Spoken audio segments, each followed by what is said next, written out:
Good morning. Thank you for joining us on this lovely Saturday morning for this class. So we are very happy to be joined today by Suzanne Bontempo and hosted by Bosca and City of Hayward as well to bring you this class on drought tolerant habitat gardens. So let's get started with a few housekeeping items.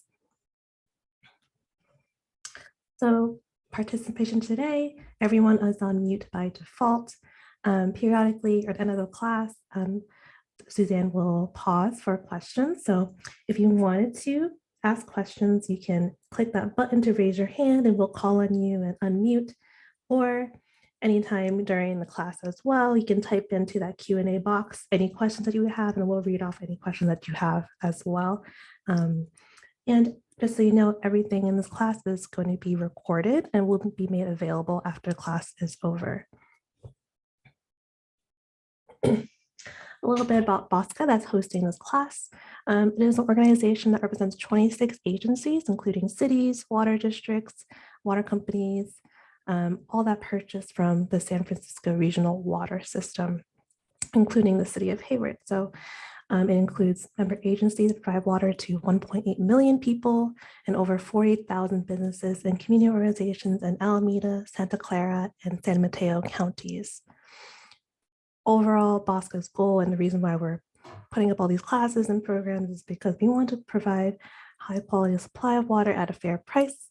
And also, as you know, we are in a drought right now. We're trying to make sure that we can give our tools to our residents and people in the Bay Area, tools to make sure they can do their part in helping reduce that water demand. And just so as we can give some background on the water use in the Bay Area, outdoor water use represents one of the single largest untapped opportunities for water conservation in this Bay Area.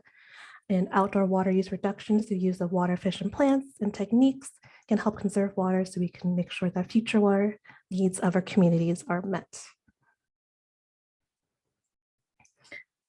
We have additional water rebates that are available to anyone in the Bosca region, including the city of Hayward.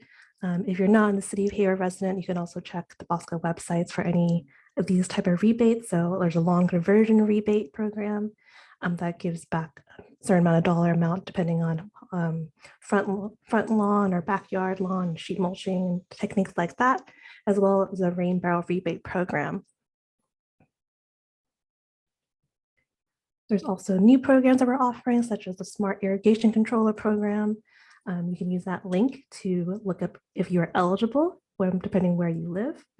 In other cities, as well as the city of Hayward, we give out free conservation fixtures and self-audit tools, free of charge to any residents who want to come into their city hall and pick them up.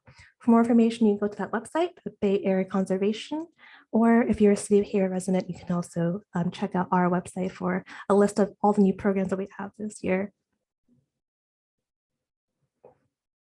Some upcoming classes, if you want to take a peek at that website at bayareaconservation.org. Some exciting stuff coming up. And as we go along this class and you learn all these wonderful neat stuff from Suzanne and you want to get started on your garden, we have a resource at bayareagarden.org that has a lot of tools of how to do that, and watering guides and plant lists and stuff, good stuff like that. And with that, I will turn it over to Suzanne to give a little introduction of themselves and what they do. And so Suzanne, I'll turn it over to you.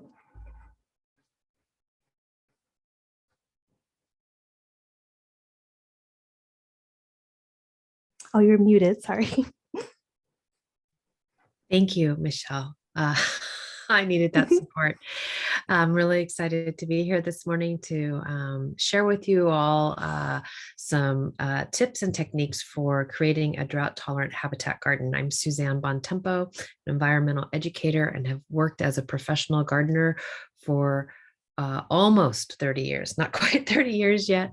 I am the program coordinator for the Our Water, Our World program, which is a program that teaches less toxic pest management I'm a qualified IPM advocate and a qualified water efficient landscaper, as well as a rescape.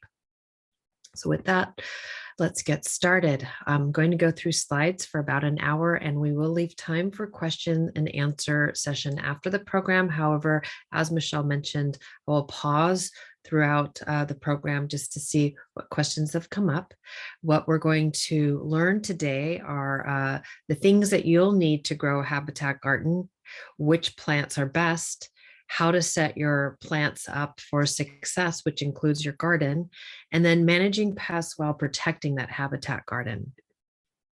So the first thing I always like to ask is, what type of habitat are you looking to support?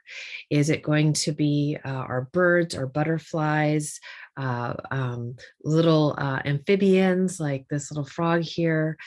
But mostly I'd like to ask, what brings you the most joy? Because if we just focus and start at one, trust me, the others are going to arrive.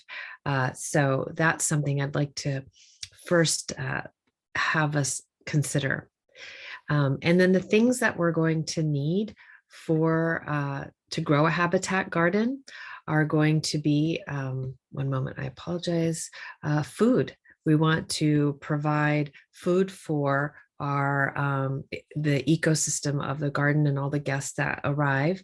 And native plants, climate appropriate plants, provide nutrient rich food to a variety of wildlife. A place to raise their young. So wildlife need resources to nest and reproduce, to rest, and to protect and nourish their young. So keep this in mind when we consider the different types of plants we're going to add to the garden. We also want, low, medium, and tall plants that can provide those nesting places and places also for them to hide. Safe and sunny places. So bees and butterflies and hummingbirds love sunny spots that are relatively undisturbed by pets, not pests, pets. So keep this in mind, where we might have a patch in the garden that is going to be loaded with a lot of flowers that will attract them. That's going to be sunny and safe. And then water. A lot of the critters in our garden, but mostly the pollinators, will need water to survive. And we don't really think about them because they're so small. So here is a photo of a pollinator watering station in my garden. It is a glazed saucer. You can also use like a Pyrex pan or something similar, a small shallow bowl loaded with garden pebbles, not pebbles from the beach. They'll contain too much salt, but garden pebbles. And then we fill that water up halfway, and then our pollinators can drink freely without drowning. You won't have to worry about this being a mosquito vector because that water is going to evaporate out very quickly. In fact, every day, sometimes I will have to refill it because that water evaporates out so quickly. So it's a fun project to do with family members and kids, and a fun gift to give to people to put a little kit together. And then we're going to always practice sustainable gardening practices, which means maintaining our gardens in a natural way to ensure that the soil, the air, and the water stays healthy and clean and free from poisons. And then the last consideration is cover. Okay, so pollinators as well as birds need to take shelter, especially when bad weather moves in. They also need places to hide from predators that are hunting for prey. So where to start? This is where things can get so overwhelming. This is a really cool resource on finegardening.com. They have these design templates, and you can kind of walk through the design that you might be interested in. CalScapes, our California Native Plant Society website, also has this really cool plant and garden planner, which I highly recommend walking through. It's very easy. It is really just 4 steps, and you can get a lot of support on plants that would be suitable for your garden. However, where I'd like to start is to consider anything that you already have in your garden. If it's not working, just get rid of it. There's no need for guilt or to get hung up on any emotional attachments. I know that's the hardest part. The biggest challenge and hurdle is just to be okay with removing plants. It's not always easy. However, understand if it's not working, it's not ever going to work. For the most part. And we want to consider a variety of plant material. And this is just a very short list of some plants that are, which are going to illustrate the short, medium, and tall. I always like to suggest starting with the trees. If you do not have any trees on your property, and if you have the space, I would consider at least adding a tree, because trees actually provide a lot of support for the garden ecology, from birds down to beneficial insects. That's going to really provide a lot of support for your garden. And these 4 trees, the strawberry tree, the arbutus, or the sweet bay laurel, the Swan Hill olive. I'm sure you don't have to only get that cultivar. You could get other olives, but and then addition is the coastal live oak. Now, an oak can be pretty large, so maybe you don't have that kind of space. However, these are just my top 4 from the list that are really easy to care for in our urban gardens. And then shrubs, I would consider then where might be a nice place to add and include some shrubs that will provide medium support and protection, as well as flowers that all of the hummingbirds and butterflies and bees really love. And that's going to be the blue hibiscus, the ceanothus, California lilac, the grevilleas across the board come in a lot of different shapes and sizes, and hummingbirds absolutely love them. And when they are bushy enough, hummingbirds will nest and live inside the grevilleas. And then toyons. Toyons provide a wealth of resources for our garden. And then perennials, we're going to look at any list of perennials that's going to be require less water once established, but then will provide a lot of resources, which is typically in the form of small flowers, plants that have clusters of small flowers, such as the lavender, the rosemary, and then plants that have tubular flowers, small tubular flowers, such as the salvias and the penstemons.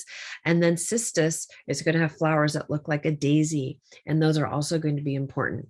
Something that this list all has in common is that all of these plants require very little to low moderate water once established, and that is going to be really the takeaway.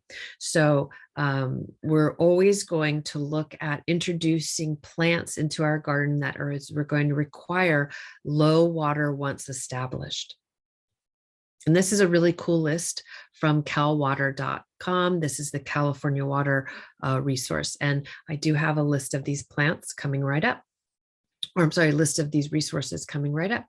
Another really cool resource that I love for doing a little research on and looking at what types of plants can support certain types of habitat. If I'm looking for something that's really going to attract native bees or butterflies or hummingbirds or songbirds, I really love going to the Xerces Society, and they have a list that's specific for California, and I'd highly recommend checking that out. So here's the list I was speaking of. The top of the list is that Bosqua resource, which I absolutely love. It's the bayareagardening.org. That is a searchable database that helps you identify plants by size and color, but then also by types of habitat you'd like to invite to your garden. And then, of course, the California Native Plant Society, we're looking at that briefly.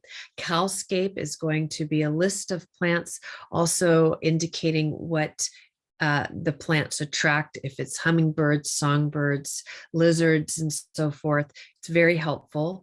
That California Water Service website, which we just looked at, the Xerces Society, I'd also encourage you to look at your local Master Gardener's website. They're going to have lists of plants that will be hummingbird attractants, water-wise plants, and so forth. But then also get curious and check out your local garden centers. Evergreen Nursery in San Leandro, Regan's Nursery in Fremont, East Bay Wilds. That's a native, all natives. That's all they sell, and it's amazing. So check them out, ask questions, and see what plants are available. This is the best time of year to plant. So I hope that as we move through the program, you'll get really inspired to create your habitat garden. So the goal here is to grow biodiversity. We want to grow the largest diversity of plants in our garden. And our gardens can be very, very tiny. We can have deck gardens that are just containers. We can have very large gardens, but the point is to have a lot of variety for our garden to thrive.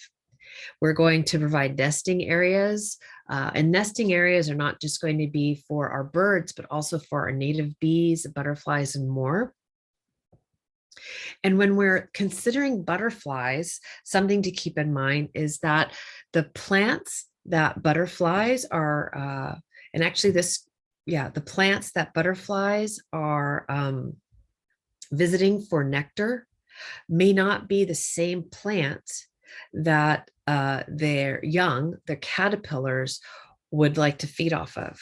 So we always want to understand what is the butterfly that we'd like to see in our garden, plant those flowers that are going to offer nectar for that butterfly, but then learn what the caterpillar's needs are. So as we all are familiar with, the monarch butterfly visits a number of flowers in our gardens, but it's that milkweed, the native milkweed, that is going to, where that butterfly is going to lay an egg, the egg's going to hatch, that caterpillar is going to eat. So we're going to have the plants that provide food for the caterpillar. This is considered the host plant. That's what those are called. But then we're also going to have the plants that offer the nectar source for the butterfly. And something else to keep in mind when we start to see those caterpillars. So in this case, it's the swallowtail butterfly caterpillar on some dill. Well, the caterpillars actually will go through a number of different instars. And while they're going through different instars or phases of or transitions of caterpillar size, they're going to change color. So that's something else to keep in mind. We want to offer a safe and secure place for the caterpillars or the pupae to overwinter. So you might want to check that outdoor furniture before we pack it away for the winter or the coming rains to see if there are any chrysalis hanging underneath. It is not unusual to find a chrysalis under a patio chair or the table. So just keep that in mind. And then also, if you do see caterpillars on your plants that are desirable friends that will pupate and transition into butterflies, it's not a bad idea to tent that plant, drape over that plant, maybe with a structure like a tomato cage or some type of trellis. We want it to drape above. We don't want it to be resting on. Bird netting, because birds also see these caterpillars as tasty treats. Which spoke about nesting areas. So 70% of our native bees are actually ground nesters. So they are going to find a burrowing system, maybe from a beetle that's abandoned its burrowing little nest and tunnel, or some of our native bees actually dig tunnels and create burrowing systems. It's kind of cool. We want to leave some of our garden bare and uncultivated, where we don't have mulch on top of the soil. I'm going to go through one more slide and then check for questions. In addition to those native bees that are ground dwellers, we also have 30% are going to find nests in stems of plants, maybe hollow canes from bamboo or reeds. I have a butterfly bush that I cut down in the winter. I leave those stems fairly tall. And what I found on any of the stems that have died back and won't produce new plants the following year, the native bees, that I have a handful of them that actually will burrow into that cane of the stem and create a little, lay their eggs and pack it with pollen for new bees to arrive. Okay, any questions that I can answer? We have one question. How do you recognize positive from negative caterpillars? Oh, such a great idea. Such a great question. It is not easy. So we're going to notice what butterflies have been visiting our garden, and we're going to identify them. It's much easier to identify the butterflies. The second part that you can also do is identify the plant. When we can identify the plant, then we can ask or reference, for instance, Cowscape website or other websites to identify, is that plant a host for a butterfly? If it's a host for a butterfly, the caterpillar of that butterfly, then we can look at that caterpillar of that butterfly and we can key it out from there.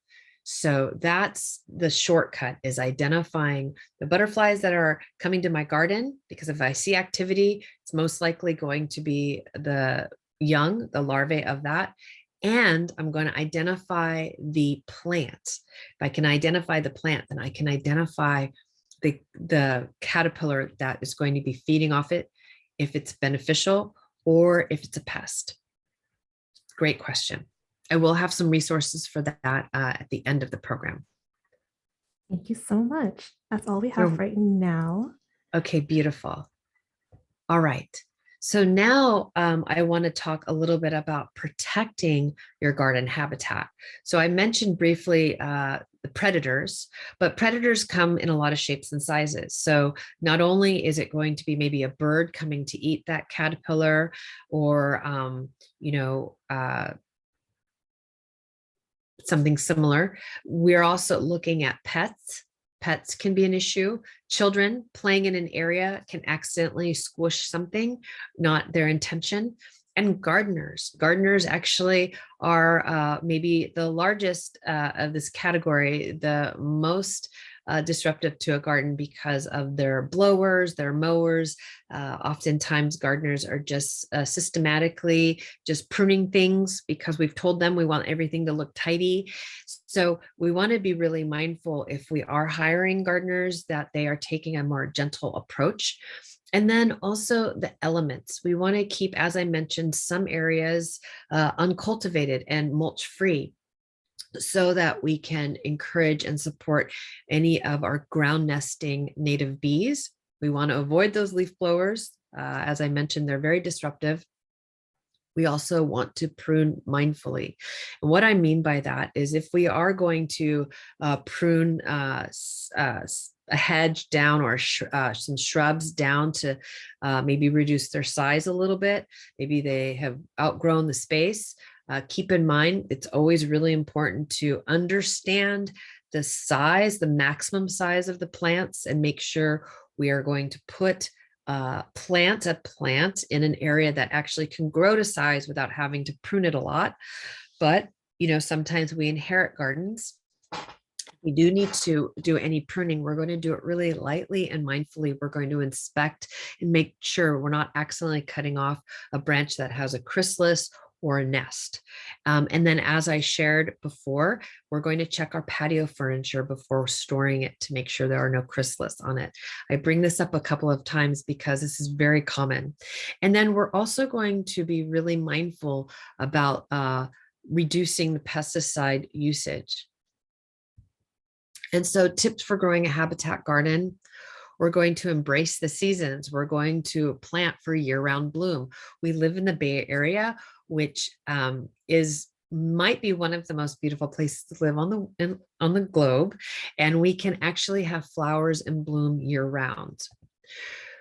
We're going to favor California natives, but we don't have to only favor California natives. We can introduce some Mediterranean native plants as well, but we want to make sure they're going to be appropriate for our garden.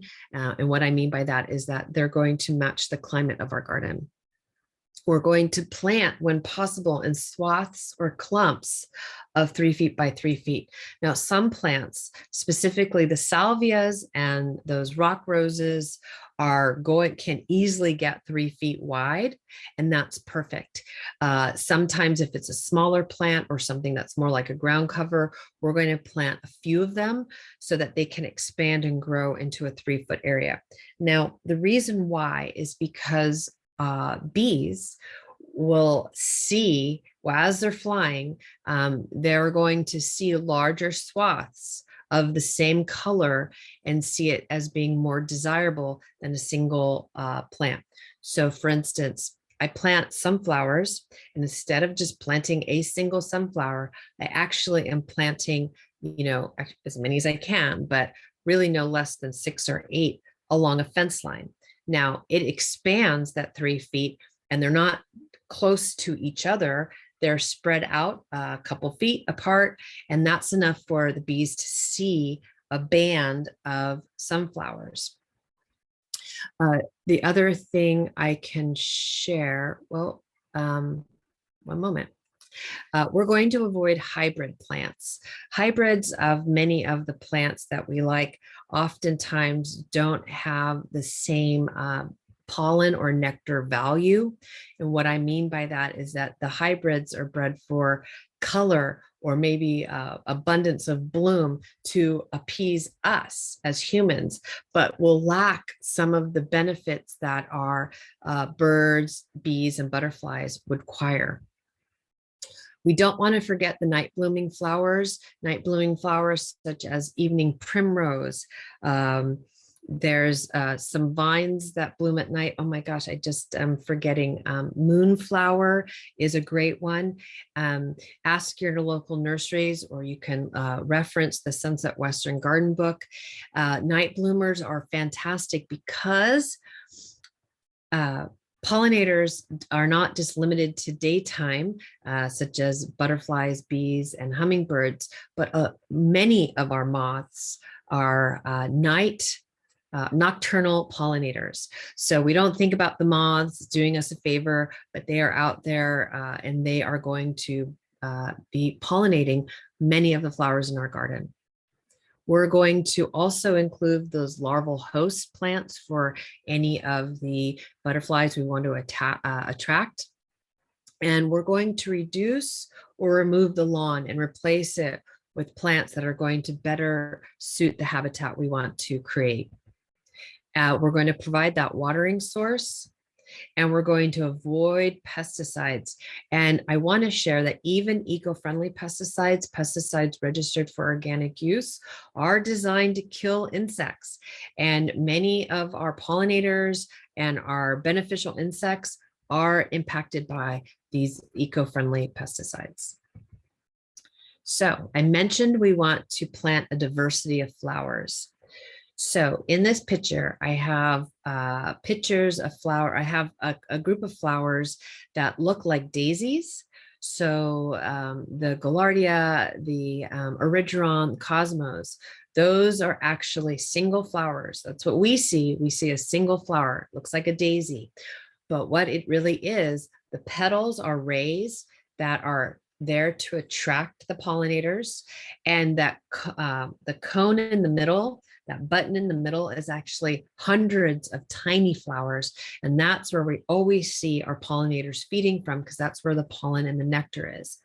In addition to those, you see yarrow, sweet alyssum, and even a very small flower stem from mint. It's not very visible, but you might see it. These are actually clusters of tiny flowers. And when we can have clusters of plants that have clusters of tiny flowers, those are also going to be extremely beneficial, because many of our pollinators are very, very tiny. Oftentimes we don't even recognize them.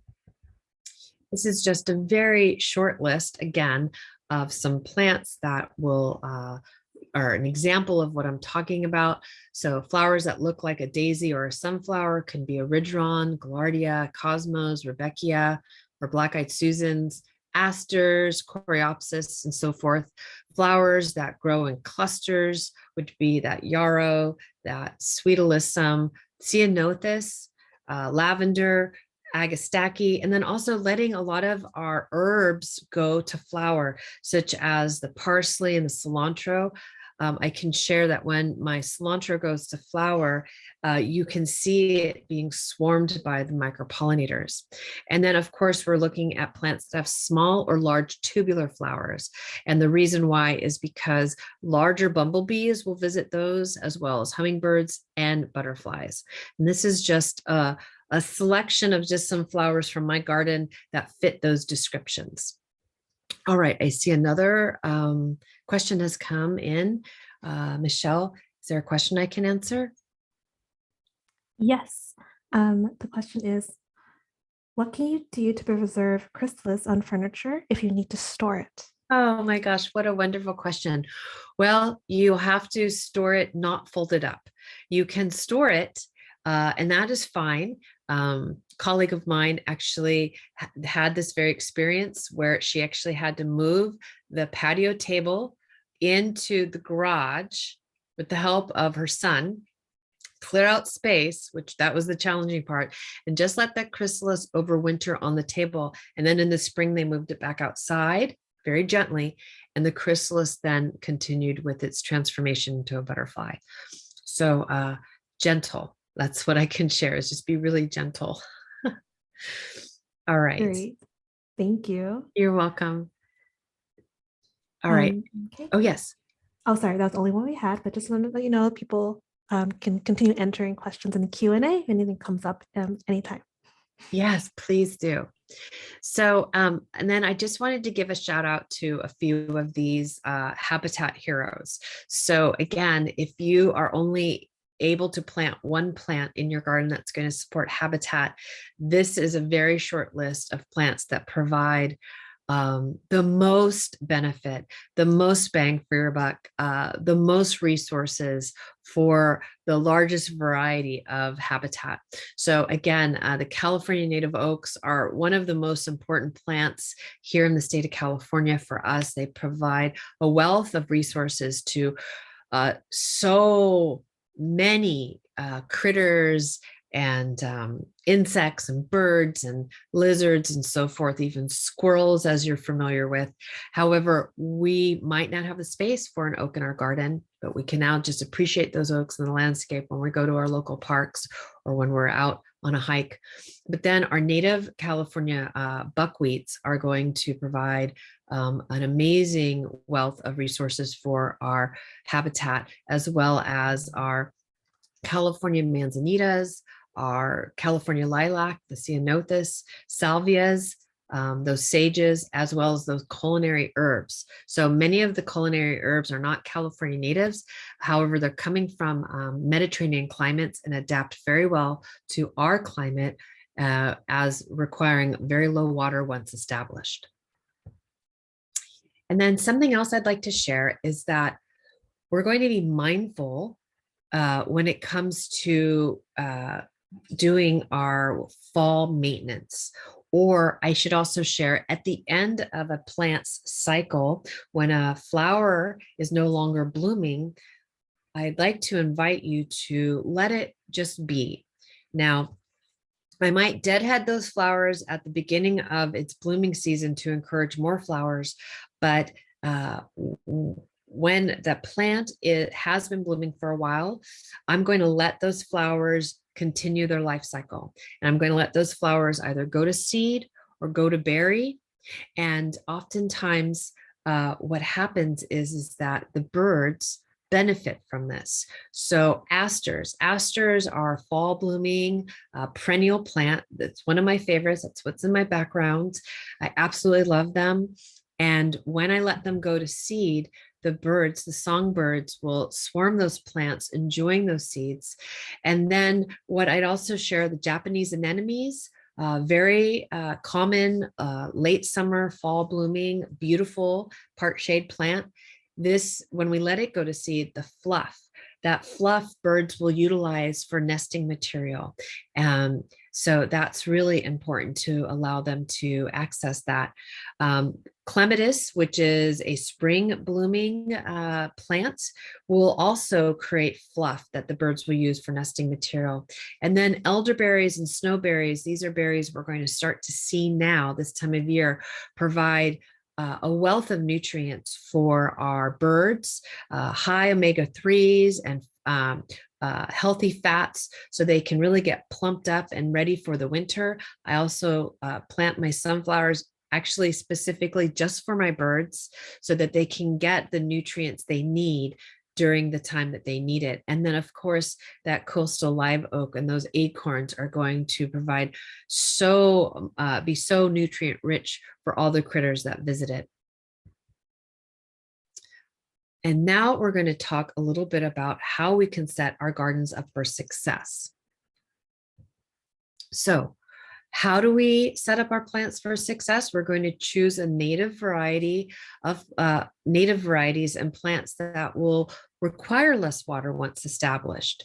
We're going to group plants with similar water needs together so that they can all stay happy and healthy. We're going to water deeply and grow healthy root systems. We're going to maintain healthy soils. We're going to apply mulch to protect that soil. And we're also going to apply mulch to protect those root systems. We're going to keep rainwater on site, and we're going to provide regular maintenance. So I'm going to go through these points. So we're always going to choose climate appropriate plants. And so what I mean by that is not just only our California climate, but our East Bay climate. Okay. So the plants that I might grow in Berkeley could really vary from the plants or the care I provided in Livermore or Fremont. Okay. So keep this in mind. We're going to plant California and Mediterranean native plants because they adapt to our summer dry climate. We're going to match plants to the conditions of our garden. And when we can match plants to the conditions of our garden, they're going to be less stressed and less susceptible to pest problems. We're always going to plant the right plant in the right place for success. And so what I mean by this is that, again, we have a space in our garden. We're going to plant a plant. When we go to the garden center, we're going to identify what plant is going to fit in that zone because we want to avoid constant pruning. Constant pruning stresses out a plant. We also want to understand what are the water needs of the plants in that area and match a plant that could grow into those water needs.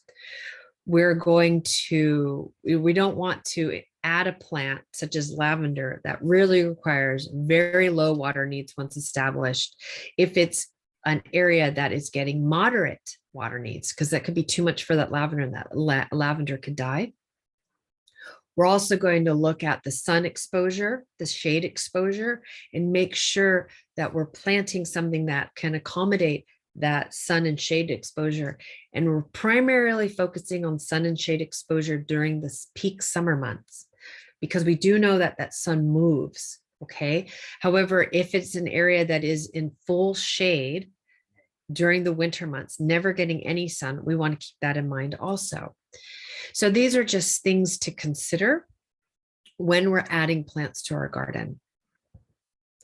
And then lawn substitutes. So there is a very nice, healthy list of lawn substitutes on all of those plant lists that I provided, all of those resources, those websites.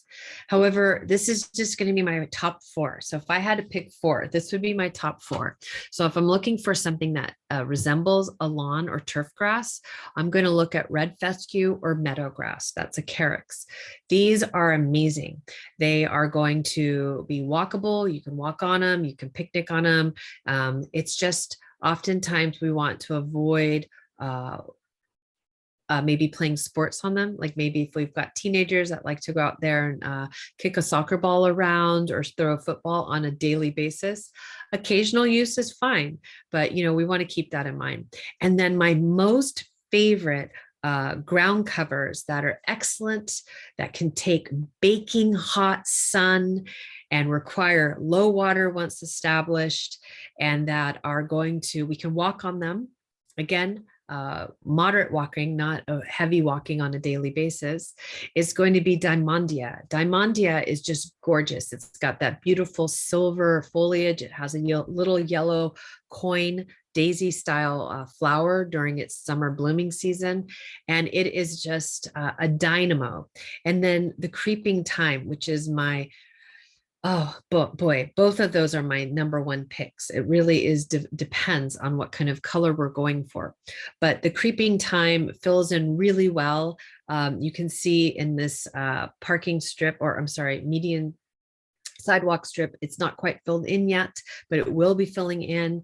It is hardy. It can, again, take that hot baking sun, and it has these beautiful little purple flowers that the pollinators just go wild for. So two wonderful ground covers that I can't speak enough about. When we plant our plants, it's really important that we plant them well. We're going to understand that plants are always going to arrive, or when we buy them, in the shape, that root ball is in the shape of the pot. It could be a 6-pack, a plug, a 4-inch, a 1 gallon, a 5 gallon, whatever it is. And then we're going to take the handy dandy plant tag, and we're going to score those sides of the roots and the bottom of the roots, or we could take our pruning shears when they're closed and we could do the same thing. So sometimes 1 gallons or 5 gallons will need our pruning shears to really get in there. We want to break up the root ball, but just the outer edge of that root ball. We really want to just disturb it slightly, so we can encourage those roots now to grow out and down, because at the moment it's trained to grow the shape of that pot, but we want to train those roots now to grow in our garden. And we're going to amend that soil with a little bit of compost. We're going to add a little bit of organic fertilizer, because remember, even though it's a native plant, it's going from what that grower, that wholesale nursery grew that plant in. Okay, that's its native blend, or whatever the blend is that they thought was best for that plant. And now it's transitioning into your native soil, the soil in your garden. So that's why it's important to amend that soil with some compost and add a little bit of organic fertilizer. And then in this illustration, I want to share, you see how where the top part of the plant, the top stems and that root ball meet. We have mulch, but it is not up against the trunk of that plant. It is actually away from that plant a little bit. We're going to plant plants that share similar water needs together. I've talked about this briefly, but this is called hydrozoning. And I will share, the most important part of growing a water-wise garden, regardless if we're attracting habitat or not, is making sure we are really introducing the proper plant selection that meets the needs of our garden, which means those microclimates, the sunshade, wind, heat, soil type, and so forth, but then that we're matching plants with similar water needs together. When we can do this, we have success. When we water, we're going to water deeply to grow deep root systems. We're going to water broad to grow broad root systems. So we're always focusing that water at the drip line. Now, remember, we got that plant, those root systems were the size of the pot. Well, we're going to focus the water right at that outer edge of that root zone. And then over the coming weeks, we're going to expand the water out a little farther. We're going to water a little deeper. That means applying a little bit more volume of water, watering a little longer. And then we're not going to water until first the 1/2 inch is dry, and then the top 1 inch of soil is dry, and then the top 2 inches of soil is dry. And then we're going to get to a point where the top 4 to 6 inches of the soil is bone dry before we water again, because we know we've grown deep root systems, and those deeper root systems are still able to access moisture. If we are watering shallowly, we're going to grow shallow root systems, and grow shallow root systems over time especially when we have excessive days of excessive heat. That water evaporates out. Those root systems are stressed because there's no moisture. Then we water and they're hydrated and happy. But then another day of heat, that water evaporates out, those root systems are stressed. So we want to get in the habit of watering deeply and not watering again until the top 3 or 4 inches is dry on the majority of our plants. Now, trees, we've watered so deeply, we might only be watering maybe once a month, and we are not going to water again until the top perhaps 8 inches is dry. It really depends on the plant material, and you can learn more about the plant material needs from your local garden center. We're always going to focus on building healthy soil. And we can do this by adding compost, okay? Compost is going to improve the soil structure, retain water. It really, compost holds 5 times its weight in water. When we're adding 5% compost to our soil, it quadruples that soil's water holding capacity. So this is why the compost is so important. And the way we get compost into our soil, if we have at time of planting, as I mentioned, we're just going to mix it in a little bit, or we can top dress. So some of our trees, we can actually put 1 inch or 2 of compost around that root zone. Okay, so remember that outer edge of the canopy where the leaves are, we can put a band of compost around, and then put a nice layer of mulch on top. We could do the same thing for our shrubs and our perennials. That's a great way to get the benefits of compost into our garden. We can also apply it in the water form as a form of compost tea. We're going to feed with organic fertilizers. Organic fertilizers are derived from organic materials such as mushrooms and animal manures, compost, kelp, bone and blood meal. These are not derived from fossil fuels or synthetics. The organic fertilizers oftentimes have lower NPK, that's nitrogen, phosphorus, potassium numbers. And that is fine, because we don't need high numbers to feed the plants. These low numbers actually are showing that they're able to feed the plants slow and steady, allow the plants to absorb the nutrients on an as-need basis. These organic fertilizers also contain a lot of beneficial micronutrients. So it's a very holistic, sustainable way to feed our plants. What these numbers mean, again, it's going to be the nitrogen is the first number, the phosphorus is the second number, and then potassium is the third number, so the NPK. So these are the macronutrients. It's the nitrogen, phosphorus, potassium, but then also macronutrients that will be included will be sulfur, calcium, and magnesium. And what we're looking at is nitrogen is going to help us grow the above ground parts of the plant. So you could think of it as up, all those parts of the plant that are above ground. Phosphorus is going to help grow healthy root systems and produce those cells that will later become the blooms of the plant. And then potassium is going to help promote the all around overall health of that plant. So you can think of the NPK as up, down, and all around. It's a really great way to think of it. And when we are planting plants for the first time, we really want something that's quite balanced, like an all-purpose or something that has numbers that are very similar, like maybe a 3, 4, 3 or a 2, 4, 5, something like that. They're going to be very similar. And then, as I mentioned, the organic fertilizers have other micronutrients that would be something like iron, zinc, copper, manganese, boron, and more. And then we want to protect that soil with mulch. We want to protect those root zones of our plants with mulch. And mulch can be any material spread over the surface as a protective layer. We're familiar with materials like bark or wood chips, leaves. Right now, a lot of the trees or deciduous trees are losing their leaves.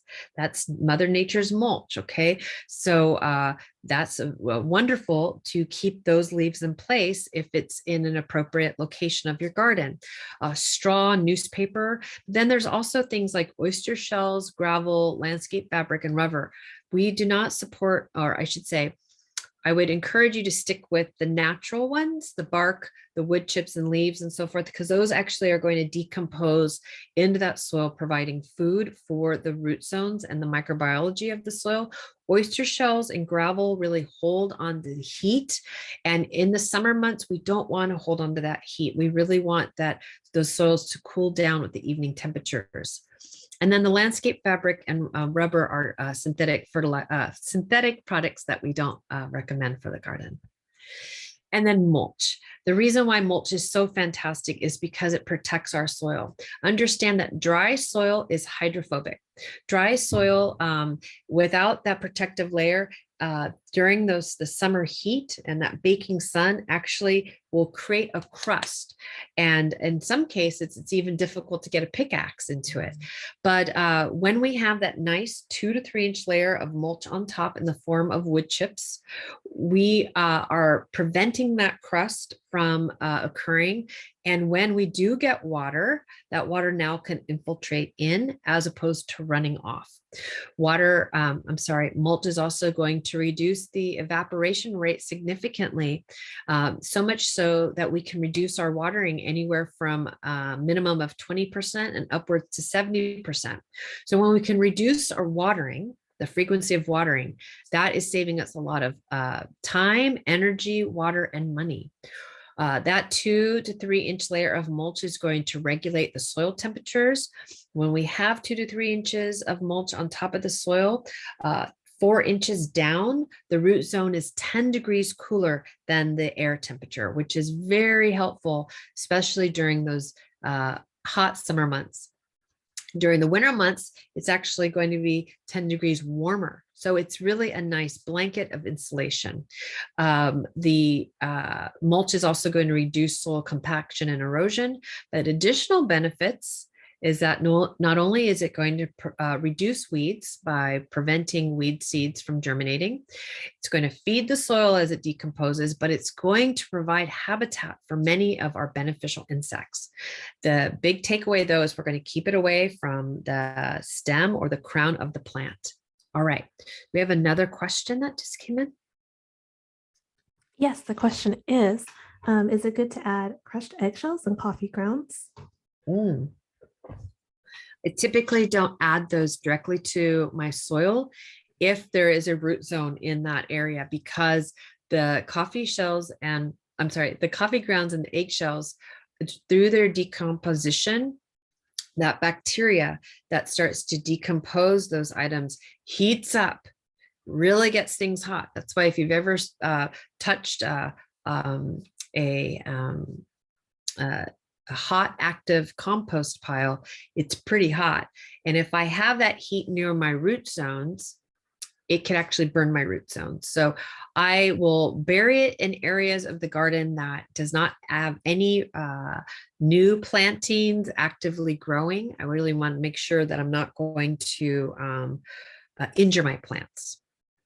Or you can actually bury it deeper in the soil, add soil, and then put your plants on top. But because we've cultivated that soil, understand we've added air, and those plants, when we after we've watered, can sink a little bit. So we really want to be mindful that if the plants have sunk after planting, we want to lift them up again, so that that root ball, the top of the plant, is always just slightly higher than the rest of the soil. We always want to feel the top layer of roots on plants. We don't want that to be buried. I hope that made sense. I'm not sure if that did. No, totally did. Great question. Thank you. Thank you so much. All right. And then we're going to talk a little bit about maintenance around the garden. So we're going to, of course, pick up any and clean up any food crops. So any apples that have fallen on the ground or that are up in the tree that are just hanging on, we want to just remove all of that food, any food that we're not eating anymore. Our tomato season's pretty much done. They're starting to get mushy because of our cool evening temps. Let's just remove those, transition those out, transition out the zucchinis and so forth. And the reason why is because any diseases, fungal spores that are on the leaves, we want to pick up and put in our green can, or any fruits, food crops. They could be holding on to fungal spores. They also could be holding on to insects that could overwinter, such as the cuddling moths and the apples. But then what else happens is that when they're hanging around, they're also attracting other pests like yellow jackets and rodents. We don't want any more rodents in our garden. We certainly don't want to attract them. So it's really important to clean up any food crops and any leaves of plants that might have black spot, rust, peach leaf curl, any of these diseases that we don't want to hang on to over the winter, because they will stay, they will hibernate, and then come springtime, when we start to get rains, they're going to splash those spores back up onto the plant, or those spores are going to blow onto other plants. We're going to selectively prune. This is the time of year where we are not doing our big fruit tree pruning. That would be deciduous fruit trees like apples and pears and so forth, plums.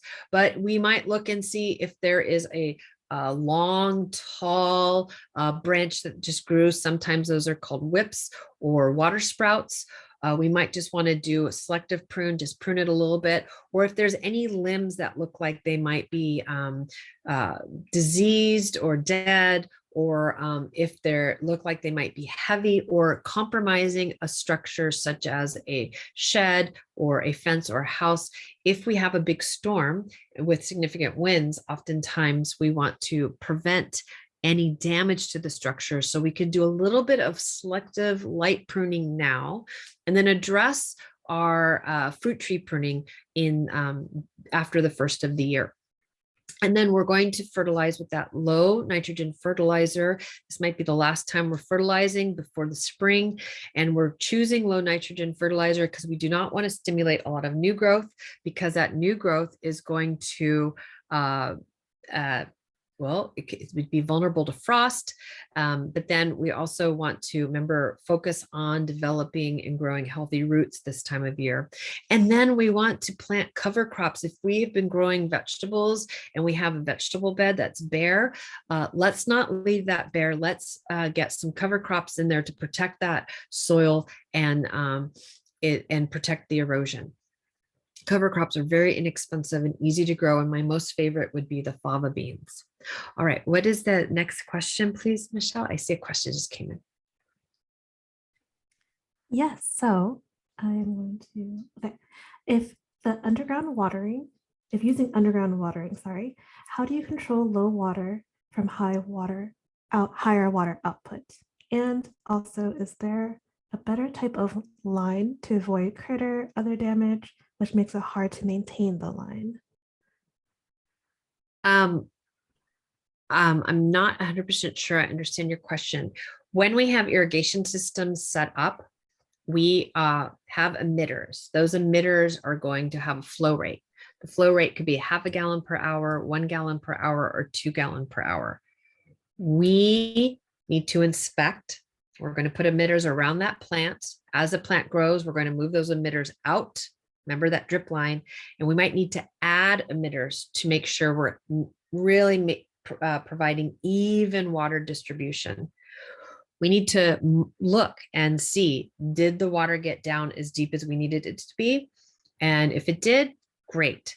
If it didn't, we need to make a note and make sure that irrigation will run for a longer period of time.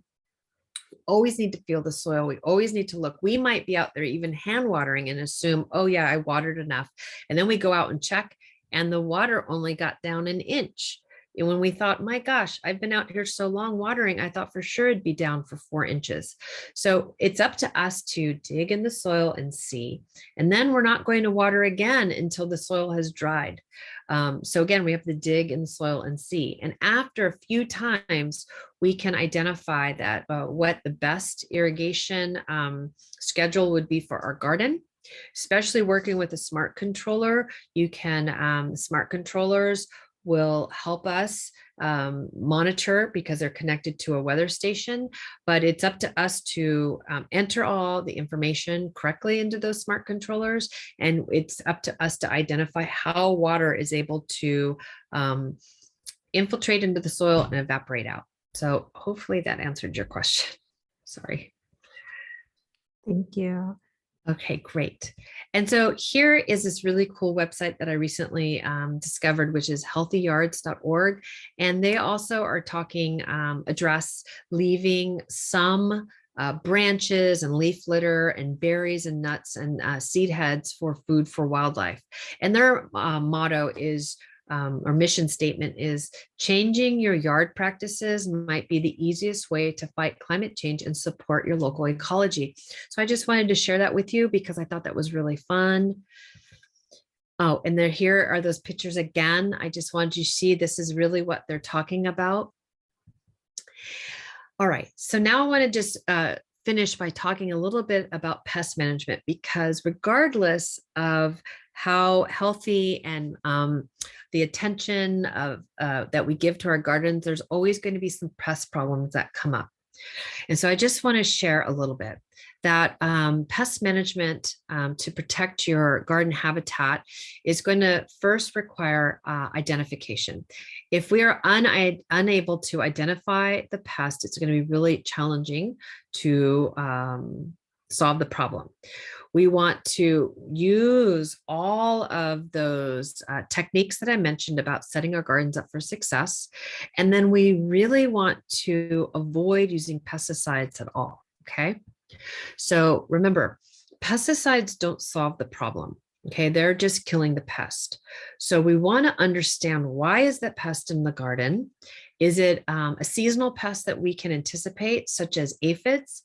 Well, I have a very high threshold for aphids in my garden because they're food for my beneficial insects and for my birds.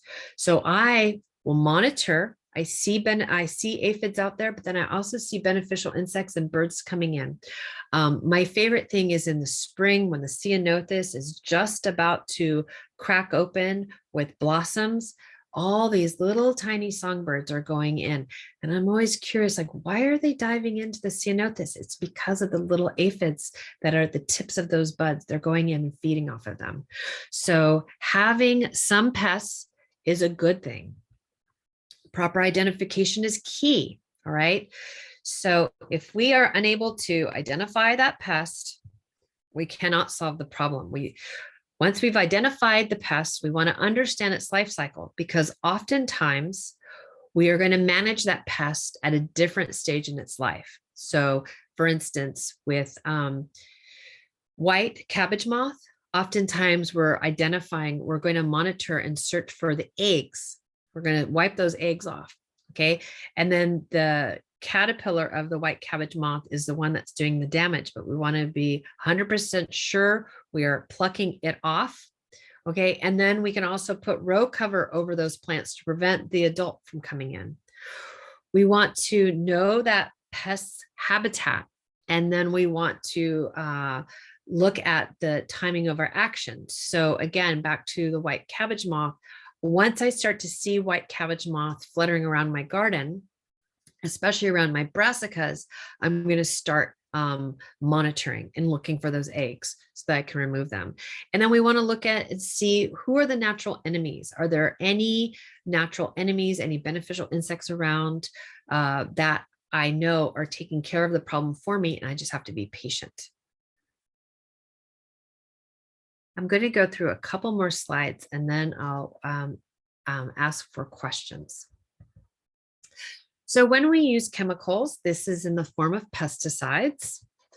We want to understand the unintended consequences of the products that we use. We're always going to use eco-friendly products, but understand insecticidal soap and neem have their own unintended consequences if we don't understand how those active ingredients are intended to be used, what the mode of action is, how they work, and if there's other beneficial insects in the area.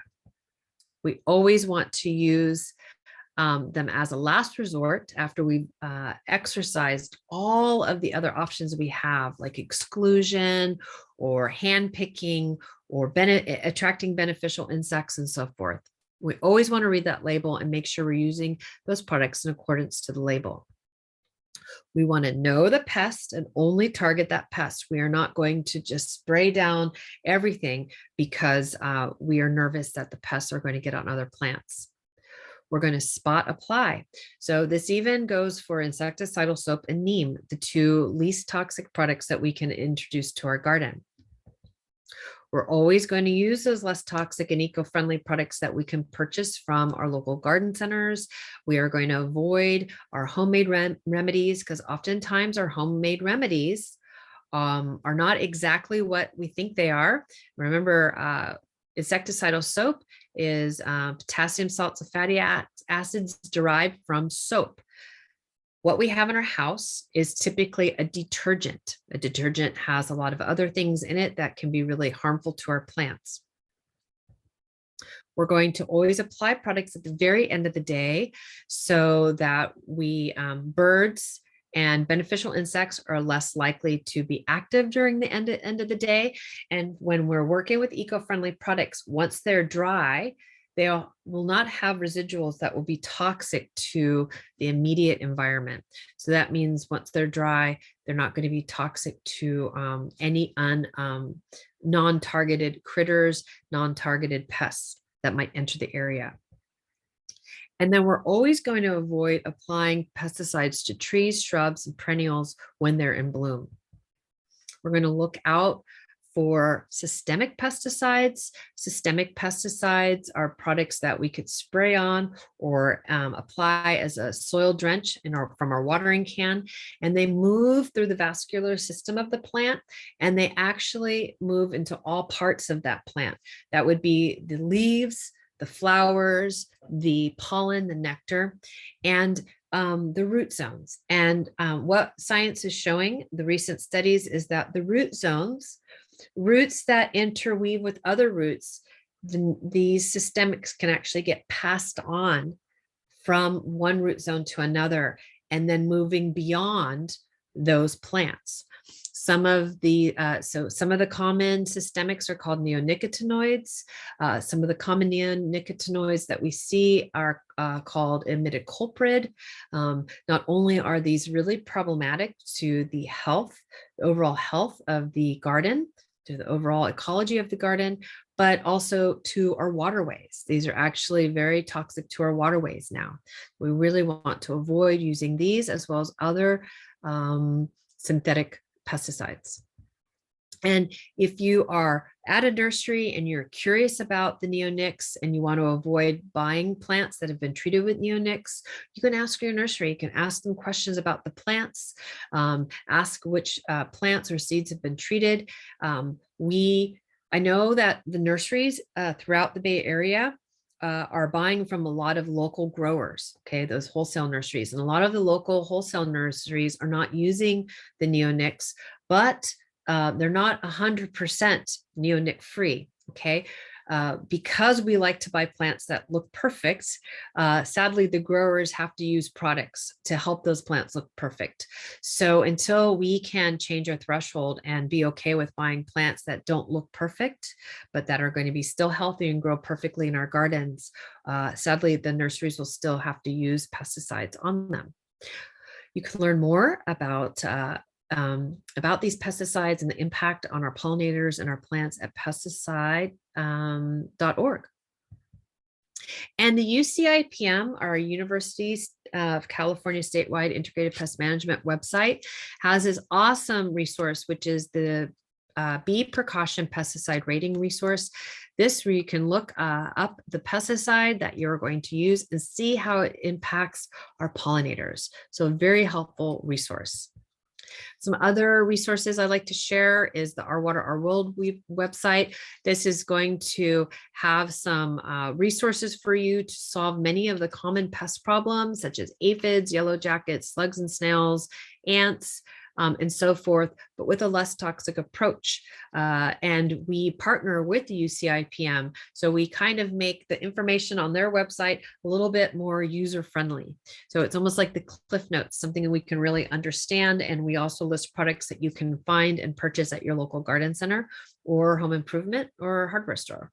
And then the UC statewide IPM program not only has an amazing resource that can help you with, once we can identify the plants, we can then look up and see what pests that plant is prone to get. And then we can help key out our caterpillars with the help of UCIPM. So, but they also have this really cool newsletter, and it's a quarterly publication that I really encourage you to sign up to receive on a quarterly basis to learn about pest problems around the home and garden. And then bugguide.net, I use this resource for bug identification. So if I have an insect in my garden that I'm not familiar with, I will take a picture of it and I will send it to bugguide.net and they will let me know what it is. It's an amazing resource. And then the pesticide information, National Pesticide Information Center, if I've got pesticides that I would like to learn more about their mode of action and any unintended consequences that might occur, I use this resource. They are very helpful and quite an amazing resource.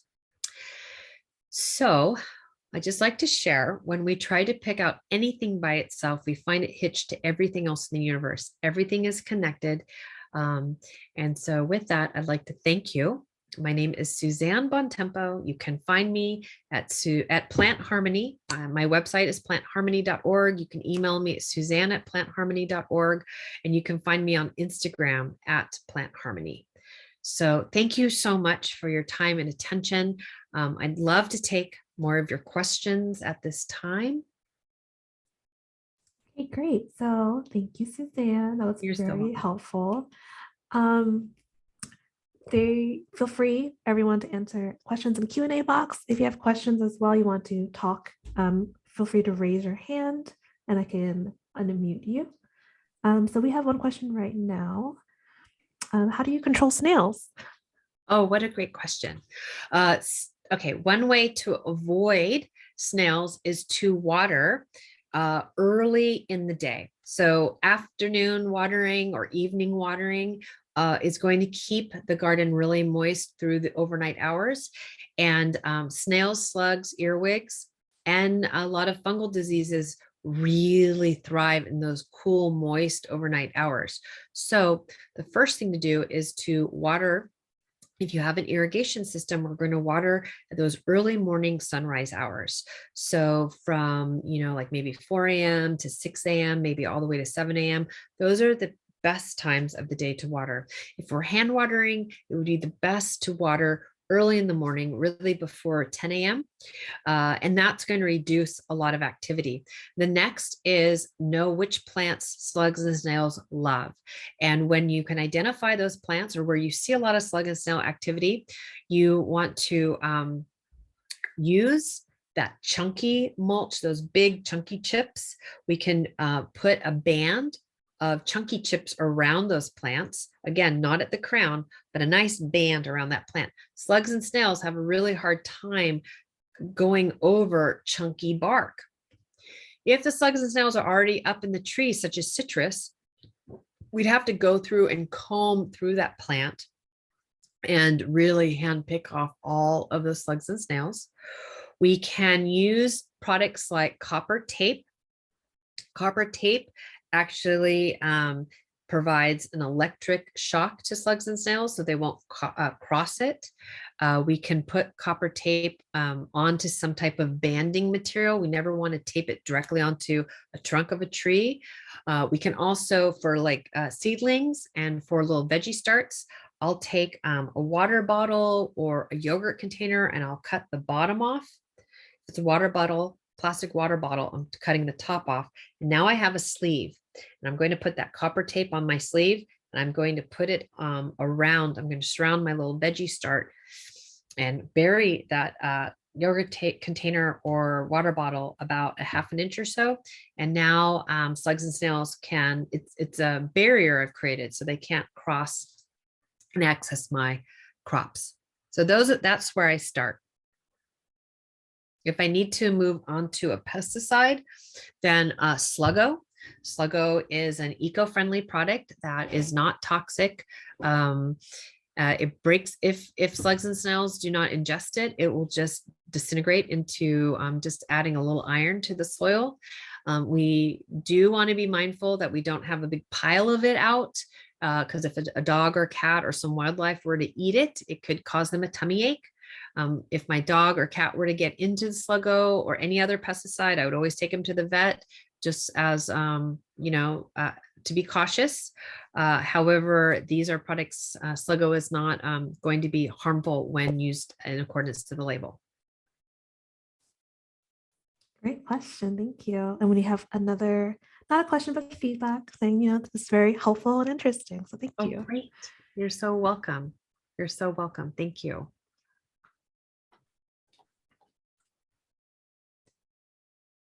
Okay, we don't have any more questions in the Q&A box, and I don't see any hands raised as well. Last call for any questions.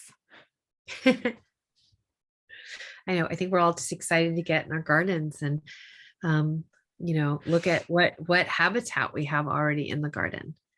Of course, it's a beautiful day today, so why not? Yeah. Okay, well, I don't see any more questions. So thank you all again for joining us. And thank you, Suzanne, for giving us these really helpful tips and great wealth of knowledge here. So thank you again, everyone.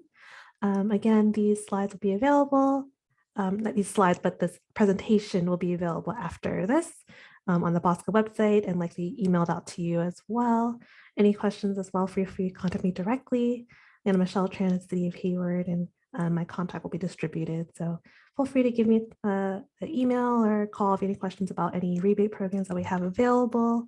And everyone have a nice day. Thank you. Thank you so much. Thanks so much, Michelle. Have a great day. Thank you. Take care.